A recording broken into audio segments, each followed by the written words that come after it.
Hello po.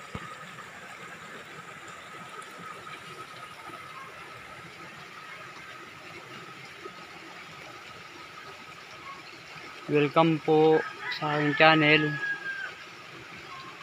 Dito po ako ngayon sa may tabing ilog.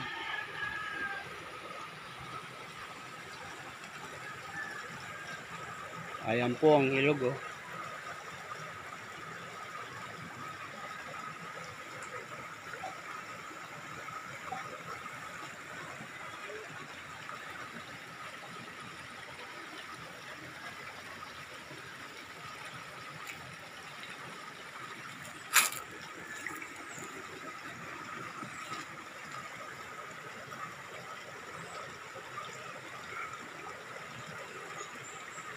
Nandito po pala ako para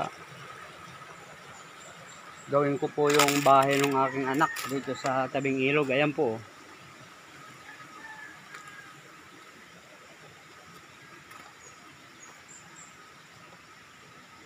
Ayan lang po siya. Giniba ko na po kasi wala na po, bulok na. Bubulok na. Tulo-tuloan na po. Ayan.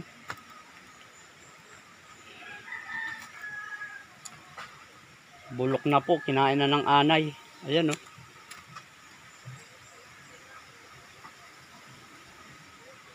Ang mayari po nito ay ang aking anak na si Sailin. Ang aking panganay na babae. Ang pangalan niya po ay Sailin Victa Alcantara. Kasi po nag-asawa na siya. Alcantara po yung napangasawa niya. Ayan po, kinain na ng anay.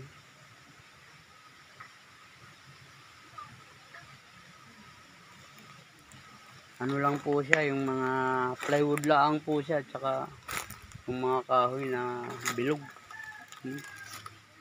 Ito po yung haligi niya oh. Itinayo pa po ito nung year 2007 ata po yun, yung bagyo ng Milenyo. Ito po, galing po ito dyan sa ano po ng ano, yung mga pine tree na yan, Santa Lucia. Yan. Galing pa po yan Santa Lucia. Mga pine tree dyan sa Metro South. Naghambalan ng lakas ng bagyo po ng Milenyo. Ito po ang pinanguha namin, ginawang haligi. Yan, mga pine tree po yan. Kinain na ng anay, mga pine tree po yan. Oh, ilang taon na rin yan. Mula po nung 2007 hanggang ngayon. Talaga naman pong kinain na ng anay. Pati po yung mga yero, ayan na lang po natitira ng yero. Mga papakinabangan, yan. Ito. Yan. Yan na lang po ang magagamit yan. Pero po yung iba wala na rin yung mga ayan, mga bulok-bulok na po, kaya kailangan pong palitan na rin yan oh. Ayan po, ito butas na. Kailangan na po talagang palitan. Tagal ng panahon. Ang problema po namin ngayon ay kulang-kulang na po kami sa gamit. Wala akong maibili ng gamit. Tulad po ng mga kahoy na pangitaas. Tapos mag-uupa pa ng carpenter. Sabi ko sa anak ko, ako na lang gagawa para hindi ka na mag-upa. O ayan, kaming dalawa ni misis ko magkatulong. Ayan. Yan ang labor ko. Ay ako naman ho, walang ginagawa. Nakatambay na rin lang ho ako dito sa bahay. Wala po, kulang po sa budget. Wala pong pang itaas, pang mga kahoy yan, yung mga pamakwan sa yero. Wala pa ho, yan pa lang ano, naipong kong mga kahoy-kahoy. Ito pong mga kahoy-kahoy na ito, pinanghingi ko po dyan sa mga construction dyan sa mga naggagawa ng bahay. Ayan ho, hindi naman ho ako makahingi ng mga mahaba. Nakakahiya. Oh. Yan po, yung anong yan, maiksi lang na yan. Oh. Ang nahihingi ko. Kakayang mahingi. Kasi gagamitin pa rin naman ho nila yun eh. Ayan po, ang mga, ayan. Kinuha kong haligi, balbaluktot nga ho eh. Oh. Ipil-ipil po yan, balbaluktot po. Pinagtyagaan na ho namin, talagang wala ho. Ang hirap, sa hirap po ng buhay. Tapos po yung mga pwede pang gamitin, oh. Yan, ginamit ko pa ulit, oh. Kinasa ko pa ulit, oh. Yan. Pwede pa naman, oh. Yan, matibay pa naman. Ito po ang aking misis na napakasipag siyang labor ko. Oh, yan. Tingin ka sa camera. Ayan po, yung mga pinanghingi ko yan, mga kahoy na yan, oh. Yan sa mga nagagawa dyan sa construction. Yan lang po, wala akong panglagay dun sa mga taas, sa pamakuha ng yero, wala, oh. Wala pa ho.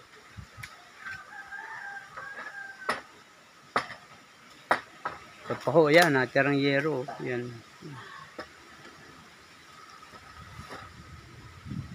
Yung asawa naman po ng aking anak, yung manugang ko nasa howler lang po siya. Bali dalawang pamilya ho ang kanyang sinusuportahan. Yung kanyang magulang, mga kapatid, at saka po itong kanyang dalawang anak na nag-aaral na po yung isa. Kaya po sana ako'y lumalapit po sa inyo, humihingi po kami ng tulong, kahit man lang po pambili ng pamakuan sa pangitaas, pamakuan ng yero. Ayan po, pamakuan ng yero, wala pa ho. Wala. Tsaka po kung may magbibigay po sana ng may magbibigay po ng tulong sa pang-flooring po na semento, kahit man lang po siguro mga walong supot po kasi na rito. Kasi po wala na talaga, tibag-tibag na. Ito po yung dati niya, slide na. Ito po yung kabahayan niya, Ito, lupa pa nga ho itong kusina na to, wala pa talaga. Kaya po sana humihingi po kami sa inyo ng tulong. Talagang walang-wala ho kami.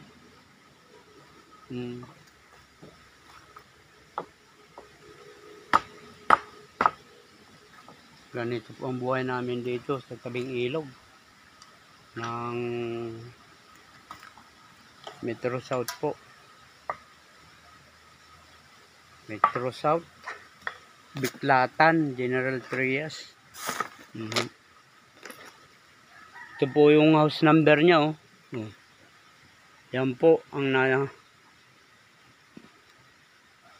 house number niya po, ayan. Barangay Biklatan 0686. Ang may-ari po nito ay si Silene Victa Alcantara, dito po sa tabing ilog ng Metro South. Mabuti nga po itong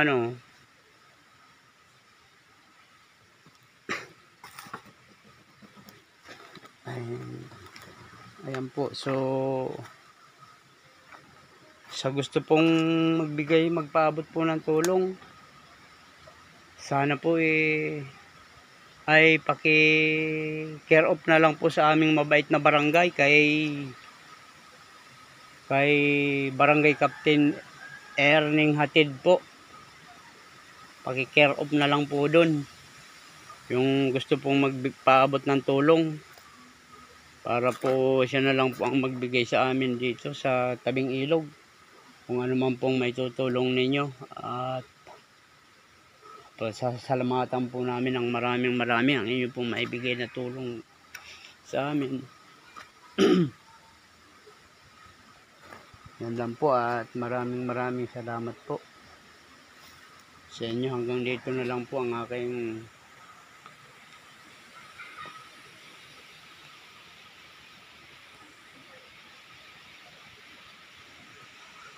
hello po, bye bye na po.